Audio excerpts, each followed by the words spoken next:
Hi, everyone. I'm Dave. And I'm Robert. I'd like to welcome you to our fifth quarter podcast. We're so excited to be filming here on the main campus, Chipola College in Marianna, Florida. What a beautiful place to record. No doubt, man. We are so thankful for Chipola College for sponsoring us.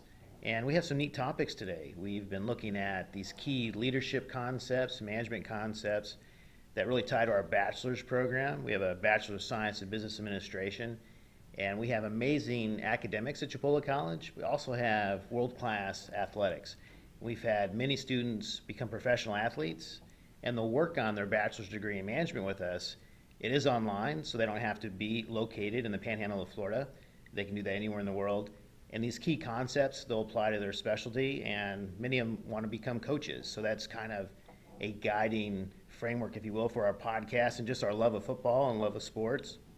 So we have some neat concepts to look at. And Robert, what do you have for us to kick us off today? Well, before I get into the Florida State Notre Dame game, I just want to say please respect our privacy during this difficult season. It is so difficult to be an FSU fan. But we're not new to seasons like this. You know, we've been here in the past, as I said in last week's show. We are in the W column, though, now, right? Well, we were, but now we went to Indiana to take on Notre Dame. The final score was 42-26 Notre Dame. I will say this: I was very impressed with the offensive style of play. FSU defensively obviously didn't get the job done, but Jordan Travis ended up starting pretty much every quarter, every drive that game. I think it was like the last few minutes. Blackman came in, put points on the board. I mean, really, they honestly impressed me. But it was not enough to get the job done. You know, Jordan Travis, he was 13 for 24, 204 yards, one touchdown. He threw one interception, as opposed to Notre Dame's quarterback, last name of Book. He was 16 for 25, 201 yards, two touchdowns. Clearly, he was the hot hand in that game. And then rushing, kind of like the battle of the running backs. Jordan Travis ended up taking it in rushing yards as well. Not just passing. He was 19 carries, 96 yards, one touchdown, versus Notre Dame's Williams. He was 19 carries, 185 yards, and two touchdowns. If you break it down in terms of receiving, Terry was the hot hand for us. He had 9 receptions, 146 yards, one touchdown. McKinley for Notre Dame had 5 receptions for 107 yards. That's pretty impressive in 5 catches. Yeah, what a tough game, though. I mean, Notre Dame really puts pressure on a defense. So FSU did show up. I mean, they didn't get the win for this game. But Notre Dame on offense, I mean, they do the spread, then they bring in that old school power I. I mean, how do you prepare for both? That is challenging. I really don't think there is a successful way to necessarily prepare. I remember one time when I was playing ball, we were playing on defense. I believe it was like scout defense is the term that I'm looking for, where you kind of just get a bunch of freshmen and sophomores together and you kind of form everything. And it's the same thing at the college level. You know, defensively, if you're able and skilled enough to call out a formation and say, hey, they're coming this way, they're running this way, or they're going to throw here, well, it doesn't matter that you know the play. What matters is, can you stop it? And that's what I try to tell players all the time. They'll be like, oh, I done got this play sniffed out. You know, I mean, you're not going to be able to run it. No, you still got to stop it. You know, if I call counter right and the Mike linebacker says, all right, they're coming this way, they're fixing to run counter this way, it don't matter that you know where the ball's going. Can you stop it? And such a busy last few days of football. It seems like football is on almost every day now, definitely with the pro and the college, trying to fit in around availability and people recovering from being ill. The thought I've heard a lot from coaches and just analysts is this: with this condensed time of a lot of football, sometimes people are trying to look too broad on the defensive side. They're trying to soak everything in, and really they're trained. If you look at just that textbook training, focus on your responsibility. And when you can see your responsibility, everything will kind of slow down, and you'll see just enough. So you really do have that accountability, across the field on defense, even on offense too. Yeah, and as I said last week, you've got to. One of the things about football is you've got to play for the man next to you. You don't. Nobody wants to be remembered as the player that took 2 or 3 plays off, and you said, well, you're the better player on this team. You step up and do it. No, football is an 11-man sport, so really it's going to take all 11 men on the field doing their job. If defensively, if the free safety is the only one that's producing and everybody else is taking plays off, at some point the free safety is going to be like, look, at some point I'm going to be gassed, I'm going to need a break, and I'm going to have to depend on you guys to bail me out. I heard it said one time that defense wins championships, and to a point that may be true, but that does not negate the fact that offense still has to go out there and score the points. You got to find ways to win. And here in the Notre Dame FSU game, it just wasn't enough to get the job done. And this is one of the things that I talked about in one of our very first episodes, is we're not new to seasons like this, but I don't think any team is except maybe Alabama. I can't remember the last time the University of Alabama had a lackluster season like this. But the reason why I say that is because Alabama is one of those schools, like when Saban first got there, his first couple of seasons were kind of rocky. But then you see that 2009 season, he kind of picked things up, and he's kind of built off that success. He's kind of built off that momentum, and he's kept it going. FSU, we'd been there before, but then obviously we hit a few bumps in the road as far as coaching. We've changed coaches, went through 2 coaches in the last 3 years. You got players decommitting, committing. You got some entering the transfer portal, and it's hard to keep kids engaged and encouraged in the world of sports, let alone just football programs. But that's one of the things about football that's amazing, is it's still an 11-man sport. I would rather have 11 men on the field that don't have much size and not a lot of skill, but they've got heart, than to have 11 men on the field that are skilled, they have talent, but if something gets in their head, they're obviously going to take 2 or 3 plays off just because they got an attitude. That's not teamwork. That's not team effort. That's not putting team first. Yeah, well said, Robert. I mean, the challenge nowadays with everything being digital is you have the film, and the film's so available. Within our programs, our academic programs at Chipola, technology is a cornerstone in many of our disciplines, especially our bachelor's program, and it ties well to our discipline of management. We talk about taking that time off, or if someone is off a step on film, really good coaches, analysts will note that. And so they'll actually run a play for that person, knowing that that's their weakness. They turn left when they should turn right. They take off the 4th play every time, and they're going to use that to score. They're going to use that to break that defense down. So it's amazing that if you think no one can see you, with everything being recorded and being digitally based now, people are noting that. Yeah. And a lot of teams, if they're not careful, they can get haughty. They can get real prideful. I have seen FCS schools like Jacksonville State. I talked about it last week, how Jacksonville State's an FCS school. They're a smaller school. I've seen Power 5 schools come in thinking, man, this is going to be like a tune-up game for us. And an FCS school come in, and all the pieces just kind of fall together, and they come in and end up beating a Power 5 school. Every dog has his day. Anybody can get beat on any given day. That's why it's very important in the sport of football to make sure you practice, make sure you humble yourself, make sure you're prepared mentally for the game. Football is a mental game, and on game day, you're either going to show up or you're not. And those are great lessons as a leader, as a manager, someone who wants to coach. The thought of humbling yourself, putting others first, that servant leadership mentality, that helps you prepare. It helps you kind of see the bigger picture. So great concept, great example. I mean, Notre Dame's a tough play. They're in the ACC for a year. Almost not fair, right, that they're doing that for a year, kind of taking advantage. That's a tough way to say it. But they're using this opportunity for them. They're probably going to get a major bowl out of being in the ACC this year. I mean, usually they're independent, so they're in a power conference. That is going to help them this year. So yeah, and they're undefeated. I believe they're 3-0 now. They were number 5 going into this game. So it's going to be interesting to see how Notre Dame finishes out the season. Notre Dame's been one of those teams that they've always gotten one of the primetime slots. Them night games. ESPN always does the nightly games, 7, 8 o'clock at night. And being independent, they didn't always play the teams. No, they didn't always play the teams. They will this year. Oh yeah, no doubt. And I believe before 2 or 3 days before the game, one of the coaches actually had said that the FSU game was going to be a tune-up game for their team. That's some real confidence talking. Well, they still have Clemson and many other teams on their schedule, I would think. So. Well, if I may be bold, I'm just going to tell you, if you think for a minute that Dabo Swinney is going to come to your house, or you're going to come to Death Valley in Clemson with an easy win, if they're lucky enough to win, you got another thing coming. Dabo Swinney, that's another guy. If I can just kind of talk about Clemson for just a minute, what he's done at Clemson has amazed me. Quarterback Trevor Lawrence, a great guy. He's got great off the field character as well as on the field. He's he's a heck of a leader, if I may be bold. A contender for the Heisman this year? I would say so, absolutely. Taking on LSU in the championship game last season, obviously they fell short in that. Burrow obviously was the better man. It's amazing how a year can change things. Oh, absolutely. You better believe he was in the weight room all off season, watching film, practicing, and that just goes to show you. That goes back to what I said about humbling yourself. He could have got on TV and said, "Well, we deserve to win that one because of our previous success within the last year before this." But instead, he chose to be quiet. He chose to work hard, and you see that Clemson's success and their off-field preparation is showing in the 2020 season.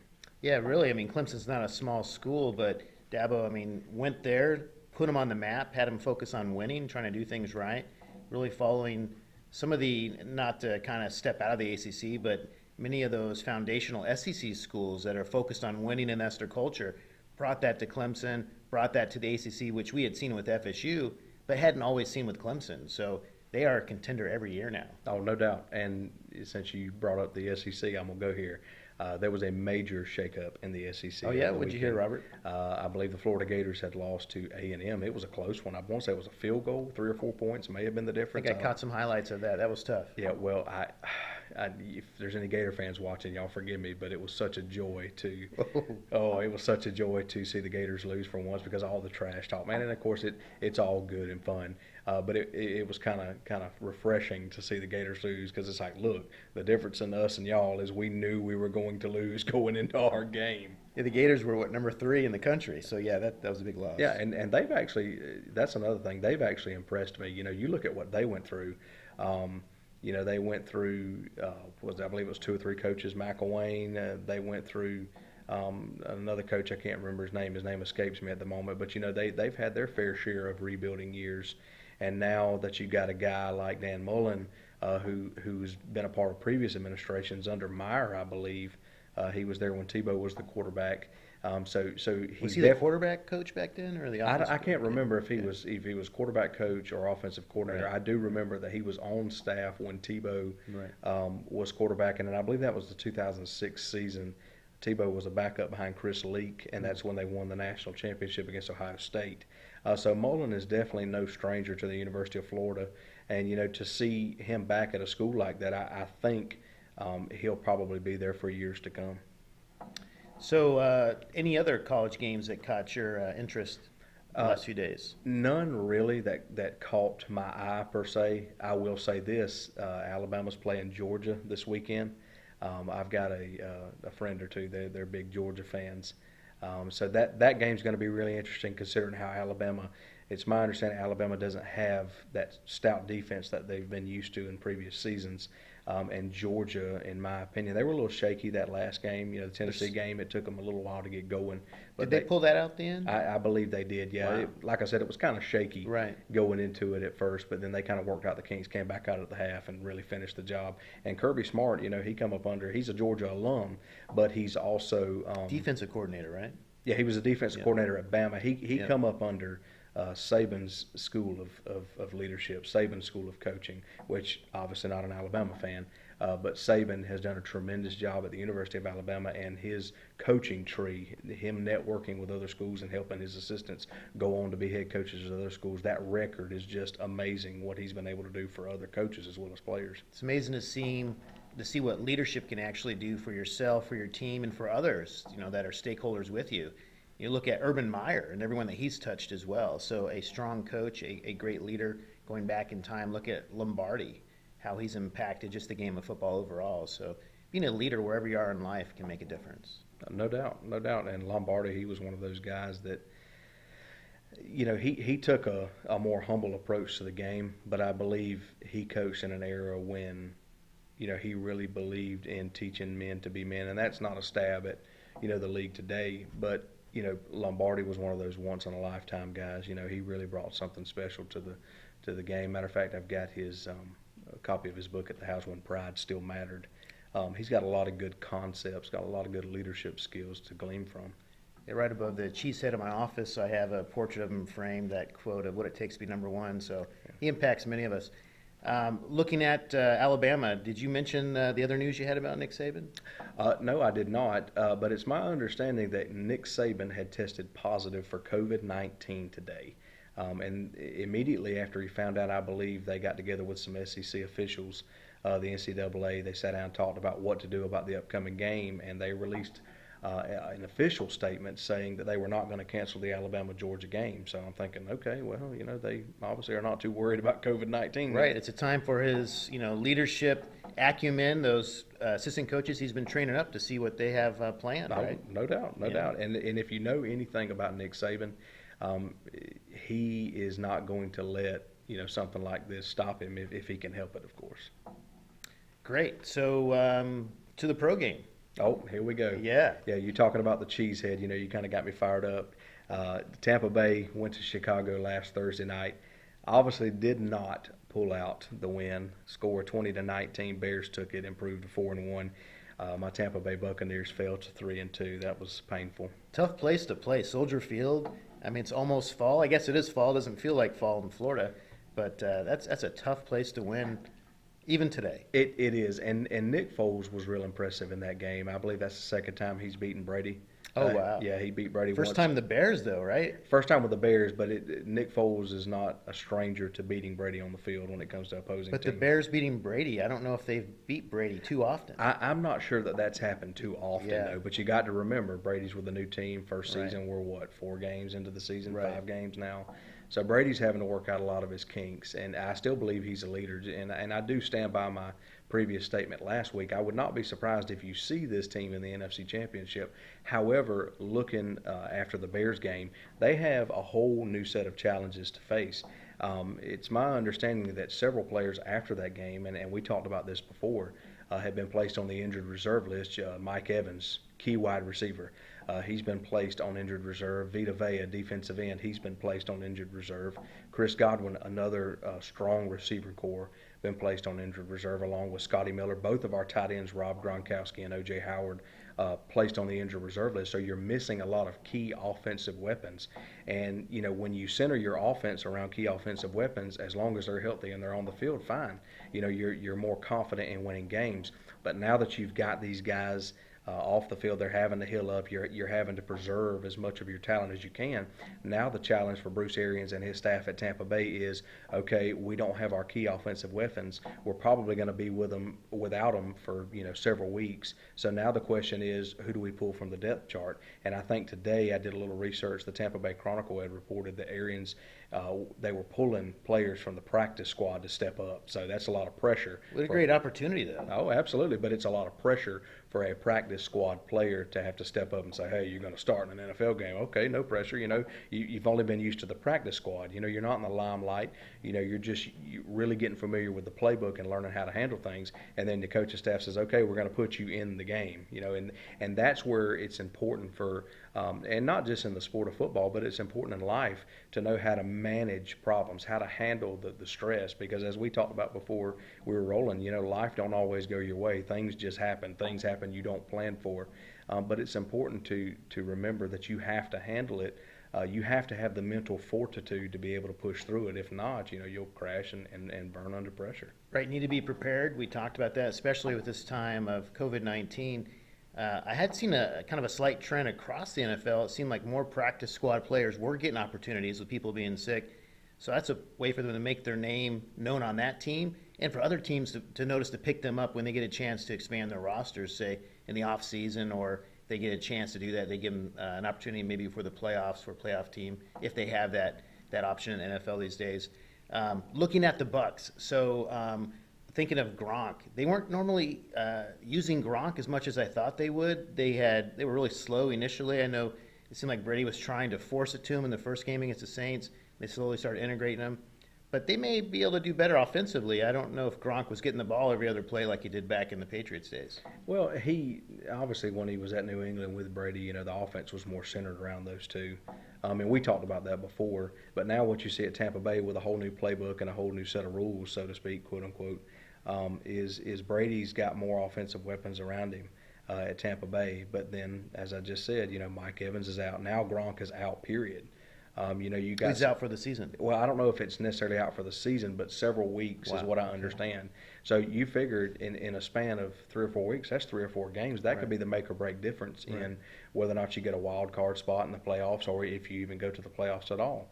And as I said before, that is a whole new set of challenges, not just for the coaching staff, but also for Tom Brady, because he's been used to having guys like Mike Evans on the field and Chris Godwin, really coming through in key moments. But now what you see is Brady's going to have to build a rapport and a relationship with second and third string players, practice squad players, and he's going to have to find ways to win, which he's won with less key offensive weapons around him. So I don't think Brady's any stranger to these kind of problems, but it's important that you maintain your mental fortitude, because problems are going to happen. You don't plan. Nobody starts the season and says, okay, we're going to go 3 or 4 games into the season and we're going to lose over half of our skill players. Right.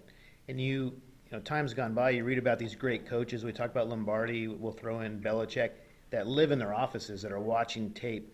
And we talked about everything being digitized these days. They're just watching it, looking for the opportunity, looking how they can game plan for that advantage. Think about how much more challenging it is now in this COVID environment, where a team can have these positive test results, and so they can't play in the coming days. All of a sudden, other teams that were going to play have to play other teams or play later in the week. So now the challenge is magnified, a whole standard deviation, if you will, where they have to prepare for the Patriots, but they may not play them. So now they're playing the Saints. So how do they? I mean, that's just wow. Think of the challenge that is for the coaching staff and the players to have multiple game plans ready, and maybe just an impromptu game plan, a generic one that they got to bring out if they all of a sudden had a Tuesday night game like we had this week. I mean, NFL on a Tuesday night. I mean, who would have thought that? Well, and that's why the coaches get paid the big bucks. You hate to say it like that, but it is the truth. That's why they're compensated very well, is because there's so much more than just game planning. There's a host of things that you don't plan for. You got to have a practice squad. Thank God for a practice squad, because what would you do if you didn't have one and there was a policy in the NFL that said, hey, you can't sign practice squad players after first game of the season? What would you do if you had an injury and a skill player went down? For practice squad, I remember reading before the season started, kind of with some of our prep work for fifth quarter here, that I think they expanded the practice squad. They had no preseason, so what a great opportunity for someone who had success in the college game, maybe didn't get picked up in the draft, but to make a practice squad because they expanded the numbers. So they play a vital role, the practice squad. Oh, no doubt. I mean, it's far more than just learning the playbook. These guys now understand that, we entered the 2020 season under a whole new set of circumstances. So now with COVID-19 and all that stuff, these guys had to be prepared, because at any given moment, their number may be called, and they've got to be ready to produce. They're not getting paid to just sit on the sidelines. I mean, they are, but the real reason why they're being paid is to win football games. That's right. And speaking of football, I mean, that is kind of a driving force, something we're very interested in. Also, these important concepts of leaders, of management, of studying these disciplines. Please consider Chipola College. When you're looking at researching academic programs, it's exciting that Chipola is sponsoring our podcast. So many fascinating topics. I look forward to our next podcast. Are you going to be watching some games this weekend, Robert? Oh, no doubt. I don't even know. I'm so flustered right now with the way the season's going for FSU. I've got to look and see who we're playing next. I know the season is short, but I don't look for us to finish out the season with any W's. We've got a tough schedule coming up. I think we got Clemson at some point and a couple other schools that are going to be really tough to beat. But I'll definitely be catching some other games over the weekend and give us a lot of good stuff to talk about going into next week. Great. Well, until next week, bye for now. See you.